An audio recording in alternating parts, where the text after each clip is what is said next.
نحمده ونصلي على رسوله الكريم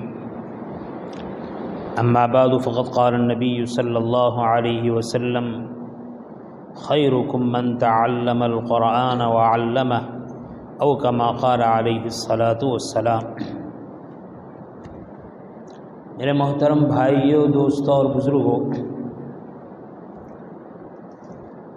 گزشتہ کل ایک حافظ قرآن کی خوشی میں دعوت کا انتظام کیا گیا اور یہ بھی کہا گیا کہ حفظ سے متعلق کچھ باتیں عرض کی جائے۔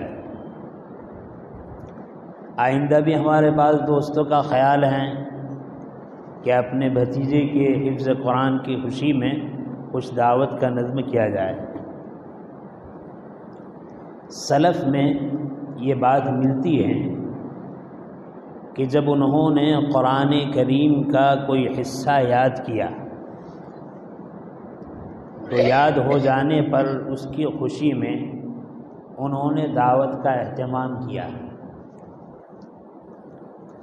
بطور تفریح کے بعد یہ بات عرض کر دوں کہ جب ایسی بات ہوتی ہے تو بعض مرتبہ لوگ یہ بھی کہتے ہیں کہ مولوی حضرات کو اپنے مطلب کی حدیثیں بہت یاد ہیں۔ حضرت شیخ الحدیث مولانا زکریا صاحب نور اللہ مرقدہ اپنے چچا حضرت مولانا محمد الیاس صاحب کاندھلوی نور اللہ مرقدہ سے جب اس طریقے سے حدیث بیان کرتے تھے تو تفریحاً حضرت شیخ کو اپنے چچا حضرت مولانا الیاس صاحب فرماتے تھے کہ مولوی زکریا تمہیں اپنے مطلب کی احادیث بہت یاد ہے۔ ایک تفریح کی بات تھی۔ یقیناً امت مسلمہ میں مسلمان بچوں کا قرآن کریم حفظ یاد کرنا، اپنے سینے میں محفوظ کرنا بہت بڑی فضیلت ہے، بہت بڑا کام ہے اور حق تعالی شانہ کی طرف سے بہت بڑا انعام ہے۔ اس سلسلے میں جب بھی کہیں حفظ کی تکمیل ہوتی ہے اور جب بھی اہل علم اس سلسلے میں گفتگو کرتے ہیں تو عام طور پر قرآن کریم یاد کرنے کے فضائل، حافظ قرآن کے فضائل، ان کے والدین کے فضائل بیان کیے جاتے ہیں اور احادیث سے یہ ثابت ہے، کسی کو انکار بھی نہیں ہے۔ حدیث میں فرمایا گیا کہ جس آدمی نے قرآن کریم کو پڑھا اور اس کو یاد کیا، یاد کرنے کے بعد اس کے اندر جو احکام ہے اس پر عمل کیا، من قرأ القرآن واستدحرہ وأحل حلالہ وحرم حرامہ ادخل اللہ الجنہ۔ دوسری روایت میں ہے من قرأ القرآن یا یقرأ القرآن وعمل بما فیہ ادخل اللہ الجنہ او کما قال علیہ الصلاۃ والسلام۔ جس آدمی نے قرآن کریم کو پڑھا، یاد کیا، اس کے حلال کو حلال سمجھا، اس کے حرام کو حرام سمجھا، اللہ تعالیٰ اس کو جنت میں داخل فرمائیں گے۔ اور یہ بھی ہے کہ جس بچے نے قرآن کریم حفظ کیا اور حفظ کرنے کے بعد اس پر عمل کیا، حق تعالی شانہ اس حافظ کے والدین کو ایسا تاج پہنائیں گے جس تاج کی روشنی کے سامنے آفتاب کی روشنی، سورج کی روشنی ماند پڑ جائے گی۔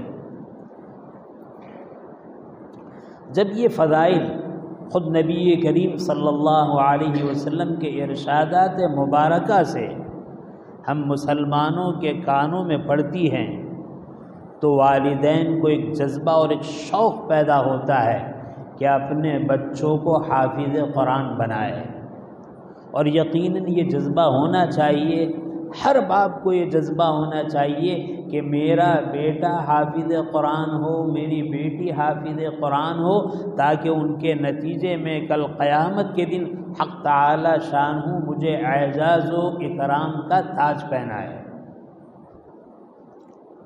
میں نے پہلی حدیث آپ کے سامنے پڑھی، خیرکم من تعلم القرآن وعلمہ، تم میں بہترین آدمی وہ ہیں جو قرآن کریم کو سیکھے اور دوسروں کو سکھلائے۔ دیکھو حدیث کے الفاظ میں کتنی جامعیت ہے، کتنا کمال ہے، کتنی خوبی ہے۔ ایک جگہ پر فرمایا من قرأ القرآن، اور یہاں فرمایا خیرکم من تعلم القرآن۔ ایک جگہ سیکھنے کا ذکر اور ایک جگہ پڑھنے کا ذکر۔ سیکھنے کا ذکر کیا، وہاں عام طور پر یہ قید نہیں ہے کہ عمل کیا یا نہیں، لیکن پڑھنے کا جہاں ذکر ہے وہاں روایتوں میں عام جگہوں پر قید لگائی، وعامل بما فی۔ قرآن کریم کا احادیث کا اعجاز کیا ہے؟ ایک آدمی کوئی چیز پڑھتا ہے، خالی پڑھنے سے یہ مقصد نہیں ضروری ہے کہ پڑھنے کے بعد اس پر عمل بھی کرے۔ پڑھ لیا معاملہ ختم ہو گیا، پڑھ لیا اپنی علمی صلاحیت بڑھ گئی، معلومات بڑھ گئی، چیز معلوم ہو گئی، علم حاصل ہو گیا۔ خالی پڑھنے سے یہ ضروری نہیں ہوتا کہ آدمی پڑھ رہا ہے تو اس پر عمل بھی کرے گا۔ معلومات کو بڑھانے کے لیے، علم کو بڑھانے کے لیے آدمی پڑھتا ہے۔ ہم اخبارات پڑھتے ہیں، سماچار سنتے ہیں، تو بہت ساری باتیں سنتے ہیں، لیکن ہر بات پر یہ مقصد نہیں ہوگا کہ اس پر عمل کریں گے۔ پڑھا ہے، سنا ہے۔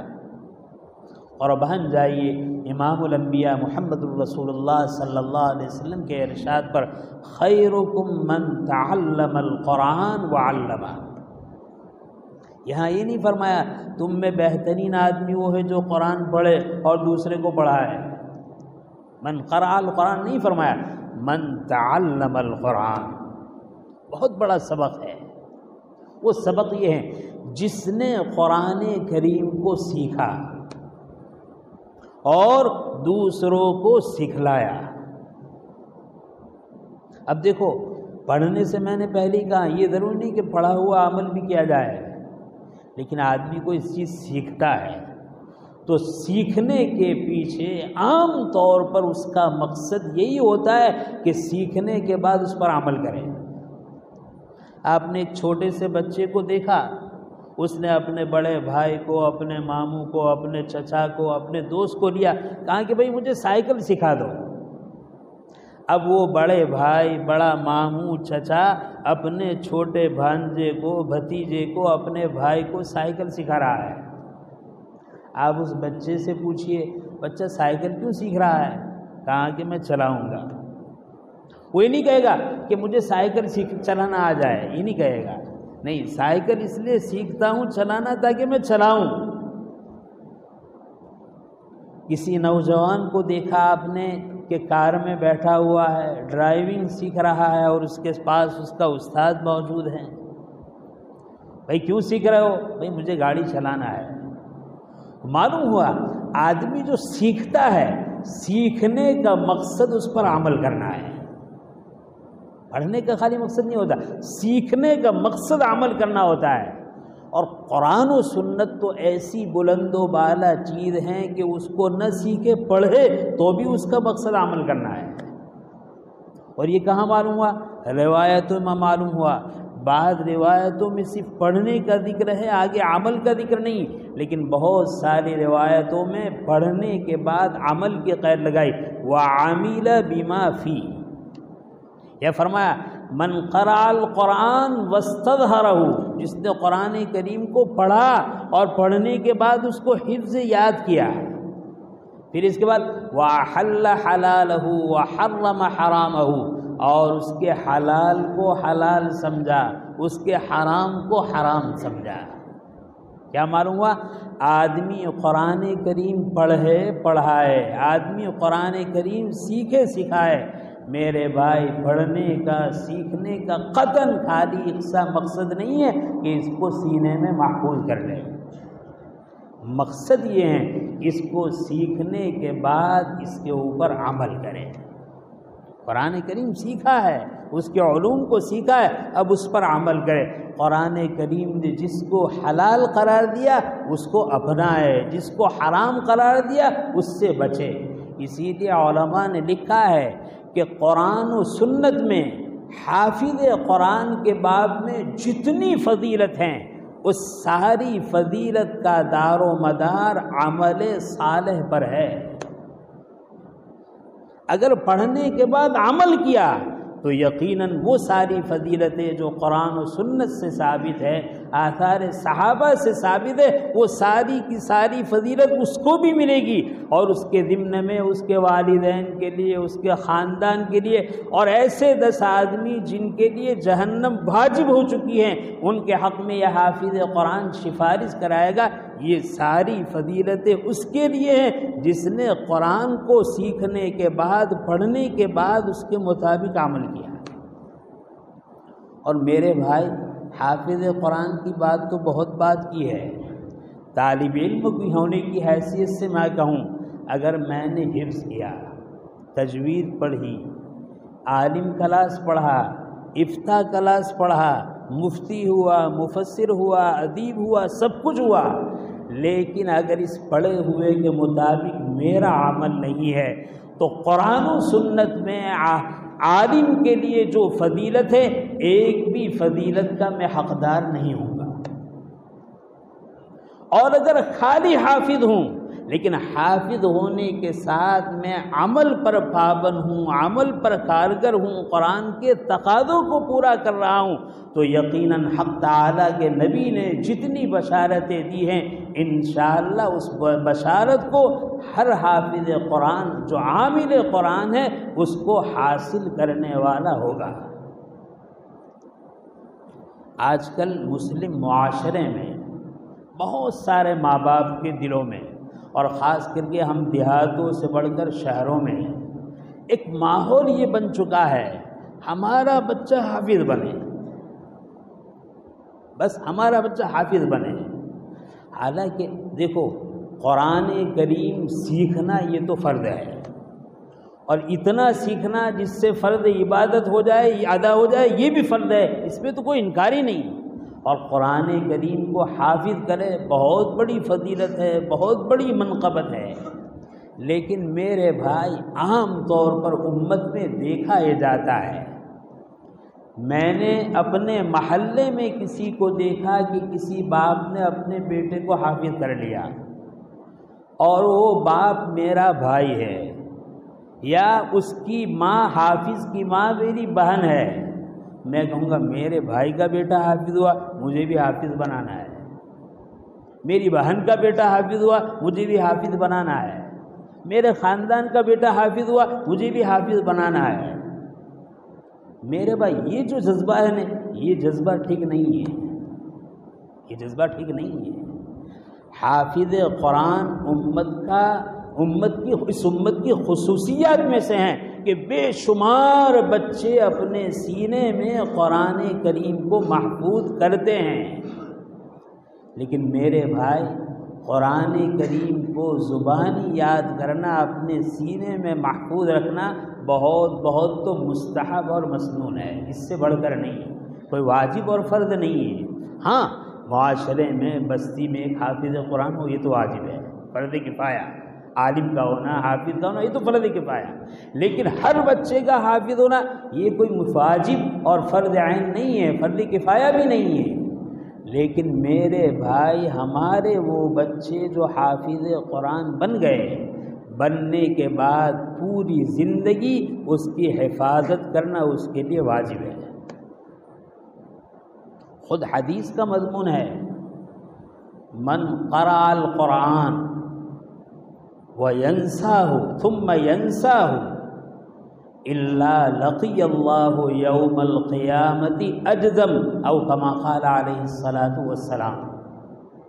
جس آدمی نے قرآن کریم کو یاد کیا، یاد کرنے کے بعد بھول گیا، یہاں ذرا سنو، ایک تو آدمی بھول جاتا ہے، بیچارے کا بیماری کی وجہ سے قوت حافظہ ختم ہو گیا، کوئی حادثہ پیش آیا جس کی وجہ سے قوت حافظہ ختم ہو گیا، کوئی بیماری لاحق ہو گئی جس کی وجہ سے قوت حافظہ ختم ہو گیا، اوپر سے نیچے گر گیا، دماغ میں چوٹ لگی، حافظہ ختم ہو گیا، اللہ حفاظت فرمائے، ایکسیڈنٹ ہو گیا اور دماغ خراب ہو گیا اور حافظہ ختم ہو گیا۔ عوارض کی وجہ سے اگر اس طریقے سے حافظہ ختم ہو گیا اور وہ قرآن کریم بھول گیا، وہاں تو اس کے لیے وعید نہیں ہے۔ لیکن اگر قرآن کریم کو یاد کیا بڑی محنت سے، قرآن ایسے یاد نہیں ہوتا ہے، قرآن یاد کرنے میں بچے کی بھی محنت ہے، ان کے والدین کی بھی محنت ہے، ان کے اساتذہ کی بھی محنت ہے، یہ تینوں محنتوں کے بعد ہمارا بچہ حافظ ہوتا ہے۔ حافظ ہونے کے بعد ہم خوش ہو گئے، ہمارا بچہ حافظ ہو گیا، اب جو تو بیچارہ بچہ ہے۔ اور میں تو بارہا کہتا ہوں، ہمارے طلباء کے لیے، چاہے وہ مکتب کے طالب علم ہوں، چاہے درجہ حفظ کے طالب علم ہو، چاہے دور حدیث کے طالب علم ہو، ان کے لیے سب سے بڑی نعمت چھٹی، چھٹی سے بڑھ کر کوئی نعمت نہیں۔ سب سے بڑی نعمت ایک طالب علم کے لیے، ایک اسٹوڈنٹ کے لیے چھٹی سب سے بڑی نعمت۔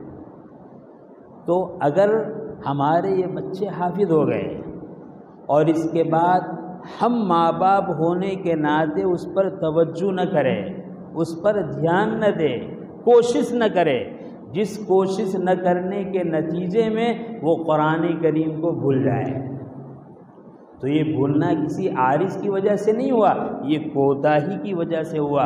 اگر اس کوتاہی کی وجہ سے وہ حافظ قرآن اپنا حفظ کیا ہوا قرآن بھول گیا، حدیث میں جو وعید بیان کی کہ اللہ تعالیٰ اس کو اجزم کوڑی بنا کر، ڈولا بنا کر اٹھائیں گے، اس وعید کا وہ مستحق ہے۔ میری بات کا منشا کیا ہے؟ میری بات کا منشا یہ ہے کہ ہر ماں باپ اس فضیلت کو حاصل کرنے کا جذبہ ضرور رکھیں، لیکن جذبہ رکھنے کے ساتھ آگے کے احوال کو بھی دیکھ لے کہ اس ماحول میں اگر میرے بچے نے قرآن کریم کو یاد کر لیا، میں اساتذہ کے ذریعے سے، ائمہ کے ذریعے سے، خود کی محنت سے اس کی حفاظت کر سکوں گا، تلاوت پر اس کو آمادہ کروں گا اور وہ تلاوت کرتا رہے گا۔ جتنا ہمارے بس میں اس کی حفاظت کے لیے ضروری ہے اتنا میں کر سکتا ہوں، اگر کر سکتا ہے تو یقیناً ایک نہیں، سارے بیٹوں کو حافظ بناؤ، ساری بیٹیوں کو حافظ بناؤ، اس سے بڑھ کر فضیلت کیا ہے؟ لیکن ہم اس پر خوش ہو گئے کہ ماشاءاللہ ہمارا بیٹا حافظ ہو گیا، نہ خود کو قرآن کریم پڑھنے کی فرصت ہے، نہ اپنے بیٹے کو یاد رکھنے کی فرصت ہے، اور وہ بھول جاتا ہے۔ آپ خوش نہ ہوئیے کہ ہمارے سر پر تاج بڑھے گا، آپ نہ خوش ہو کہ وہ ہماری سفارش کرے گا، ارے لالے اس کے پڑھ سکتے ہیں۔ رب قارئ للقرآن والقرآن یلعن، بہت سے قرآن کریم پڑھنے والے ایسے ہیں کہ قرآن کریم ان پر لعنت کرتا ہے۔ اس لعنت کی تفسیر میں علماء نے دو قول لکھے ہیں۔